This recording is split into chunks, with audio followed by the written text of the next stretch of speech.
Hello and welcome to the Human Echoes podcast.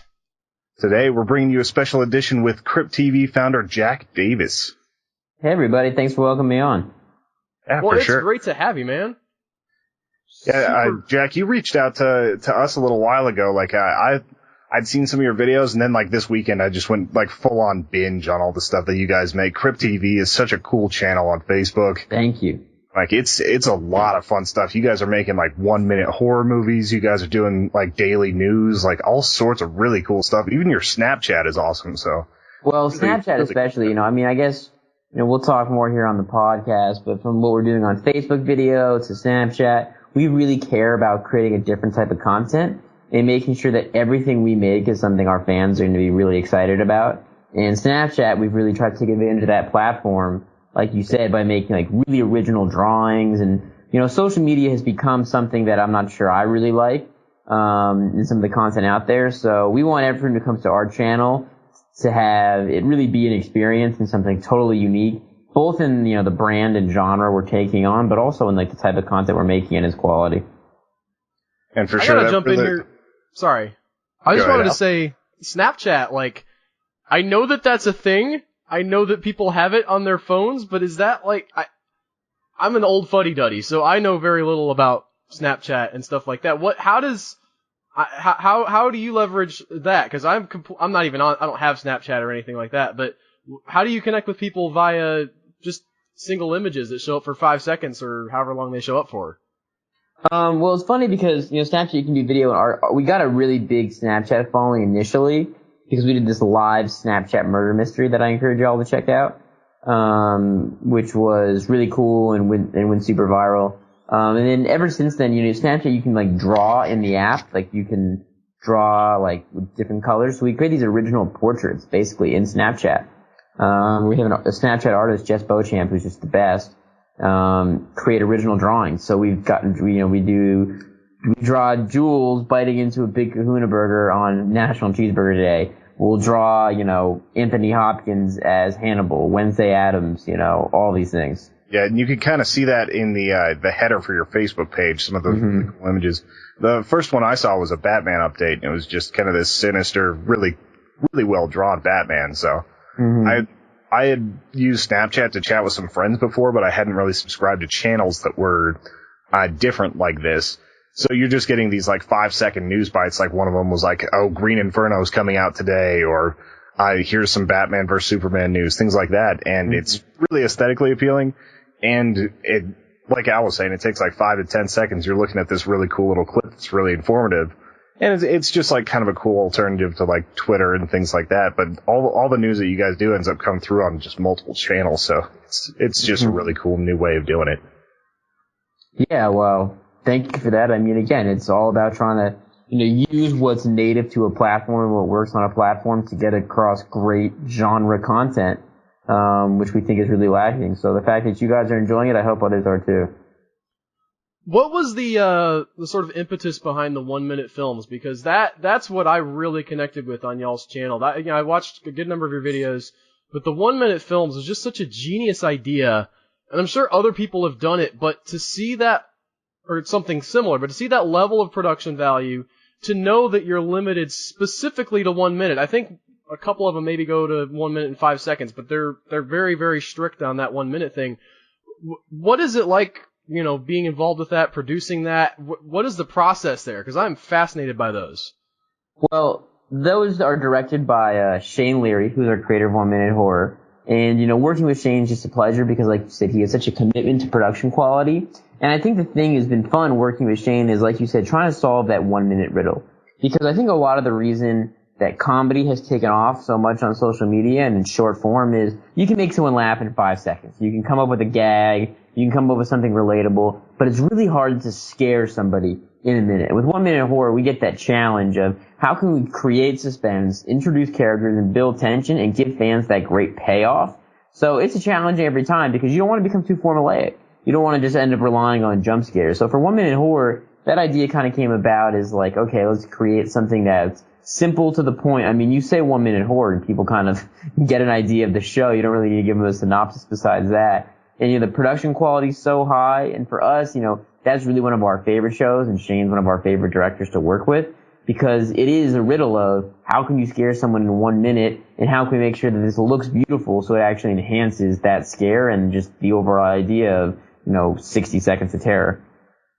My favorite one, by the way, I gotta say, the one with the girl getting the texts from her ex, and I know I'm gonna give away the ending, but I know it's a ripoff of the whole, the call was coming from inside the house, if you want to say, oh, it wasn't original, but the way that was framed, when you hear the bing, and the light comes on, and it illuminates the dude in the closet, and, goes to black, I was just like, that is genius. That was beautiful right there. And to accomplish all that in a minute, and get a sense of the backstory and wow. I was just in awe of that. Well, I mean, first off, thank you. And again, I'm glad you were in awe, because that's the challenge for us with this show, which is, we love working on 1 Minute Horror. We have actually a new season, a season 2 of 1 Minute Horror coming out, especially for October. And it's how can we keep pushing the boundaries while making sure we avoid stuff that you've seen before that's tired and played out. How do you keep that within, you're making stuff for YouTube, you're making 1 minute videos, so there's a budget limitation there. How does that play into, what you want to do? Obviously you can't do a lot of giant, big stuff, and horror tends to be kind of a smaller genre anyway, but, it's funny though, because, that's sort of the paradigm under which we're working, which is horror. Traditionally people think low budget, because you can make low-budget horror films. But when you're making something short, horror is actually more expensive than comedy. Because I can make a funny comedy short with my phone, getting 2 friends together, right? And we just go film, we make a joke and make a gag. And that's free. But it's sort of hard to make something scary that's free, because again, it's harder to scare someone in short form than it is to make them laugh. Well, right, you gotta have the lighting right, you gotta have, it really helps if you have great camera work. Even just the masks and stuff for, the last one I watched before we were doing this was, I think it was called Stalker.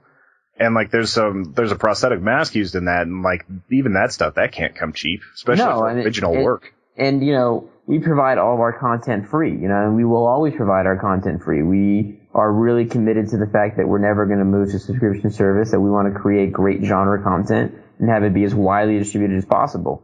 So for us, again, it's trying to do things on a budget. We're lucky that, we have directors and creators that we work with that are really reasonable and understanding and want to make it work, because we're all kind of grinding on it. So it's trying to create great IP, build value, and knowing that, we have to pull this off on a budget because that's what's just required, that's what's necessary. Yet at the same time, we don't want to sacrifice quality. So I think, all filmmakers have to play in that space. We really try and be a home for young aspiring filmmakers and making a name for themselves on digital. So, that's kind of the restraints under which you work under, and, that's something we're always trying to do well, but also get better at. And low budget doesn't necessarily have to mean low quality either. Granted, any real film is going to cost some kind of money, but creatively, you can do a lot of stuff. Some of my favorite films in the world are relatively low budget films. I remember when Rian Johnson made Brick for $300,000, and you're like, holy crap. $300,000 or $500,000, still a lot of money to me, but that is really cheaply made film, and Primer made for 6 or 7. So you can get a good aesthetic and do the right work to make your film look decent without spending a ton of money. And I think that's something Hollywood needs to learn. Because you got these $200 million blockbusters coming out. They're like, oh, well, it didn't make as much money as we wanted to. And it's like, guys, look how, Blumhouse, to bring it back around to Green Inferno, they're making some really smart, small investments that can blow up big. But if they fail, it's like, we lost $5 million. It's an interesting dynamic that the horror. Well, that's why horror has succeeded very well in traditional. And, we want to try and crack that digital mold for genre content, so. And with this, you also ended up making Crypt. You made Crypt TV and Crypt Horror. What's the difference between the two? So Crypt TV, we make genre content. Like I said, our stuff. We make horror, but we also expand outside of that. We do unscripted series about near-death experiences. Because Crypt TV, we like to say, is our motto is weird is good. And everything we do is governed by that motto of weird is good. So we make paranormal content and dark comedy and unscripted shows about tattoos, because our content is really an extension of that Weird is Good message and trying to create a home on digital and social media for stuff that's just not the mainstream. And Crypt Horror is run by these great guys, Chad Armstrong and Pablo Machinet. And for that, it's like, there's a lot of just indie horror that people love that we think Crypt TV, because again, it is focused beyond just horror, might not be able to showcase. So Crypt Horror is an outlet for us where it's like, indie horror of a certain length, maybe stuff that's more like a little longer, 5 minutes, 7 minutes, 10 minutes, can find its home. And, indie horror, there's something so special about it that we think can be best showcased on its, under its own name. Yeah. I'm really glad that y'all are doing that too, because it seems like, to me, that the internet ought to be really a better place for short films to live. And I guess it is technically, but it really seems like you still don't hear enough about the short film scene, unless you're, sort of a weird film buff. And even, I watch a lot of movies, and even I don't end up watching that many short films.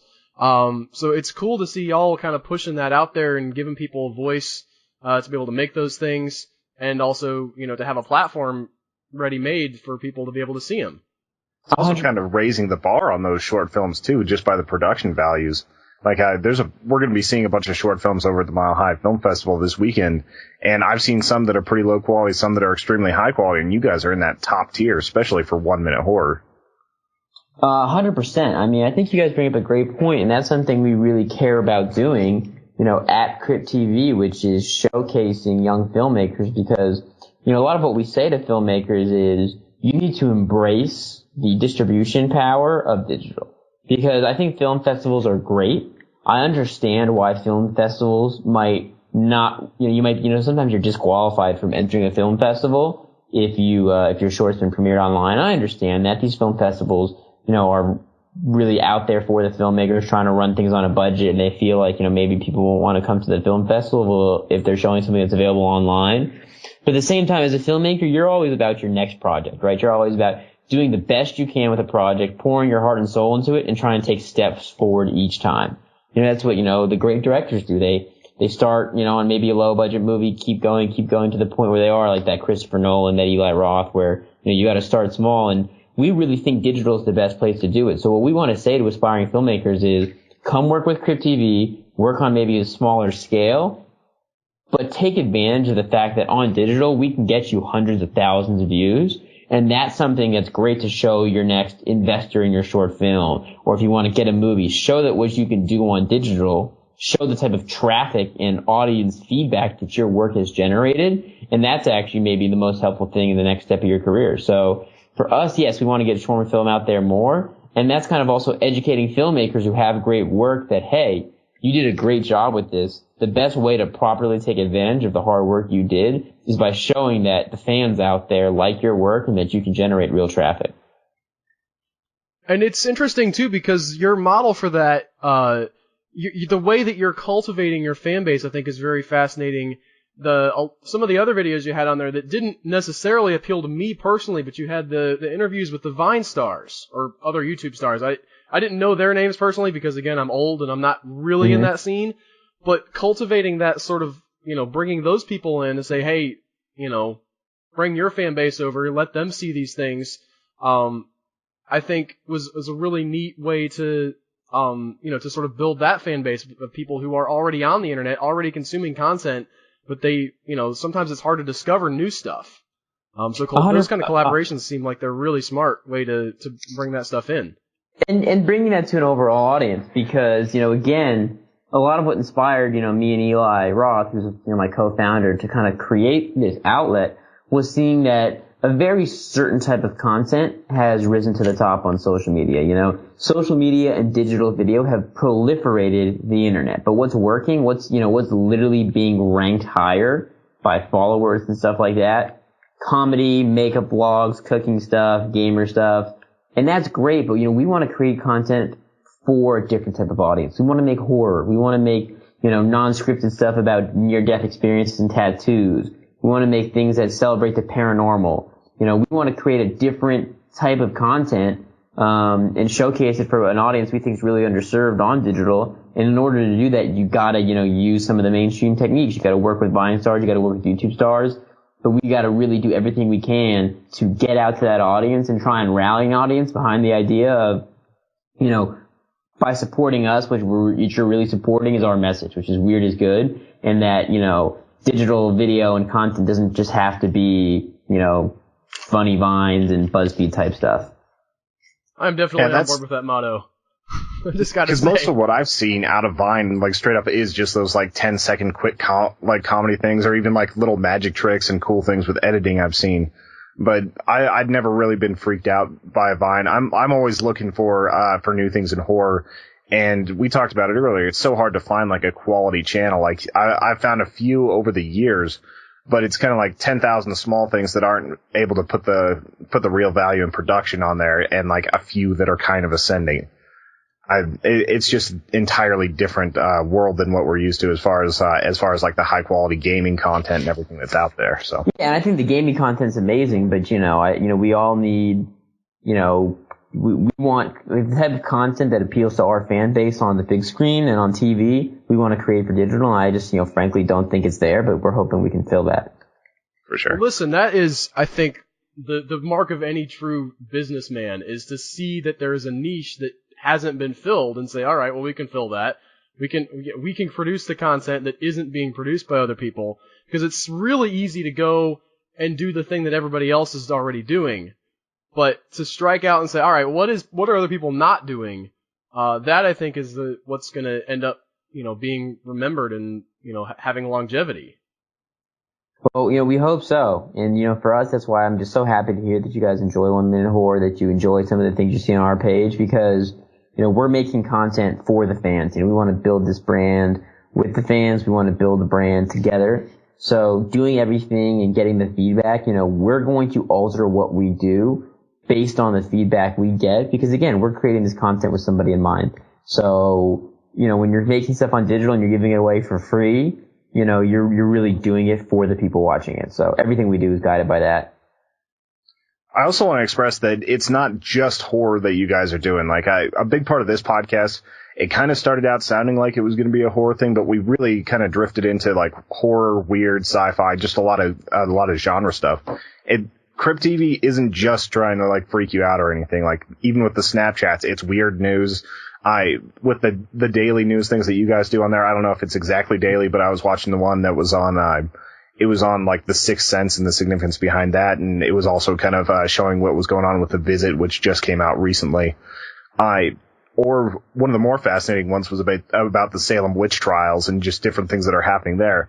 So it's not just horror. And if people have this idea that horror has a negative stereotype, or it's just gore, it's just that sort of stuff, like, you guys get a lot deeper into the genre than that. Yeah, it's weird is good. That's really our mindset. Again, I can just tell you from a statistical standpoint who our fans are. It's people who believe in the paranormal and ghosts. It's conspiracy theorist fans. It's tattoo and piercing enthusiasts. It's horror fans. It's hardcore Vice fans. It's hardcore Tarantino fans, And we love that those are our fans, because that's the type of group we're trying to serve. You know what I mean? Like, we want to talk about the goriest, best moments from Pulp Fiction movies and kind of that stylistic violence. And we want to go over the most spooky paranormal story you've ever heard. We want to celebrate things that make you different in non-scripted shows like Permanent, which is about, the beauty behind tattoos. And then we want to make great horror shorts. So it is like that realm like you touched about. And, weird is good, man. Weird is good. That's really the message that we care about. I think social media has become a place that's actually quite limiting. While the internet was this proliferation of there's a home for everyone, no matter what kind of weirdo you are, there's a home where people are going to talk about the things you like. And I think social media has done the opposite. I think social media has been like, we're going to literally rank what's popular and everyone has to try and get likes. Well, for us, we want to create content for the people who don't feel like they have a home on social media, the people who want to buck the mainstream, the people who don't want to hear BuzzFeed's 8 best dresses of, the Oscars or whatever it may be. We want people who want to avoid the weekly recreational hatred and shaming of whatever the new big buzz topic is. Exactly. People who, maybe feel like freaks or weirdos or outcasts, who feel like that, the internet, which again was the home for everyone, social media has become about supporting, the Kardashians and Biebers. And, we're thinking like we want to go the opposite direction of that, right? We want to support your weird addictions and your belief in ghosts and your tattoos and everything. So I think that about sums it up as best as we could. I don't have anything else to ask. Tony, did you have any further questions? I was a little bit curious about how Eli Roth came to be a part of this and how all that started. Like, if you wouldn't mind talking about that. Of course. Just a chance to talk about Green Inferno for 1 second. You know, I have known Eli for, you know, a few years, and he's really just, you know, my co-founder and just a fantastic partner in every step of the way. He's an innovator in every single regard possible. And he, you know, we basically just kind of worked on this together. And we had a few iterations that we tried, and then it really stuck when it became focusing on making great short original video. That's when everything we did started to stick. And he's as passionate as I am about the message we're trying to create. Because again, for us, content is the product, right? I mean, who knows more about content than Eli Roth, the guy who's made, you know, tons of feature films. Content is the product, but what we really care about is the message. And the message of weird is good, and of spreading content on the internet and social media that supports that message that's for someone specifically in mind. So for Eli, you know, he's just so vital to what we do in terms of how can we grow content the best and how can we serve our young directors and, you know, make strategic decisions about how we are, you know, a great asset to directors and put out high quality work. And then he's just as passionate about I am about the message of weird is good and spreading it. So he's an amazing guy to work with. I'm blessed to call him my co-founder. And, you know, his mission's the same as me because, you know, we know the type of content he's made and puts out there. So we're on the same page. And, you know, we just kind of met and it kind of happened naturally. So that's awesome. All right. I think that is everything for now. Thank you guys so much for listening. Jack, thank you so much for being here to talk about Crypt TV. It's been fantastic. Like, you can see all their content on, Facebook. I believe you guys are on YouTube. I was watching it all on Facebook. And also Snapchat, Crypt TV. If you haven't checked out Snapchat, that's a great place to start for this sort of content. Yeah, everything is /Crypt TV. Check us out on Facebook, YouTube, Instagram, Twitter, Snapchat. It's all /Crypt TV, CRYPT TV. And then one thing I would add is that we are about to redo our website, so get your eyes peeled for crypttv.com coming out soon. All right. And where can they find you specifically online? Crypt TV everywhere, and then you can follow me on Twitter at NotJackDavis, because oh my god, I'm so clever. So Twitter /NotJackDavis. And then I always encourage people to email me. You know, if you're listening to this podcast, if you're a fan of Human Echoes, if you're a fan of Crypt TV, you want to chat, jack@crypttv.com. You know, my email's on my Twitter. It's all over the place. Please feel reach out to me. You know, again, we do this brand and run Crypt TV for the fans. We're always going to have our content be free, so we're really trying to service the fans in mind. So anything I can hear from fans about how we can do stuff well or make things better, what you like, you know, that's just exactly what I want, you know, to hear and be a part of. So thanks so much for being on with us, man. This message that you're telling about, you know, it's not always about what everybody's into, but if you find your audience, the small audience that's interested in, you know, the passionate audience that's interested in the weird stuff, you can succeed. And we've seen that time and time again on the internet, and I'm just glad that there are still people out there who are trying to make their own mark and not follow the herd. It's very cool of you to be on with us. Well, thank you guys so much for having me. I'm a huge fan of Human Echoes. I'm going to make sure that the whole Crypt family knows to, you know, give you guys a listen to this episode and all future episodes, and, you know, let's keep spreading the message. Weird is good, baby. All right. Well, thanks, man. Thank you guys for listening to this special episode. We will be back on Friday with more content. All right, thanks, everybody. And we'll be in Mile High Film Festival at that point, too. So yeah, it's a busy couple weeks for us. All right, have a good one, folks. Bye.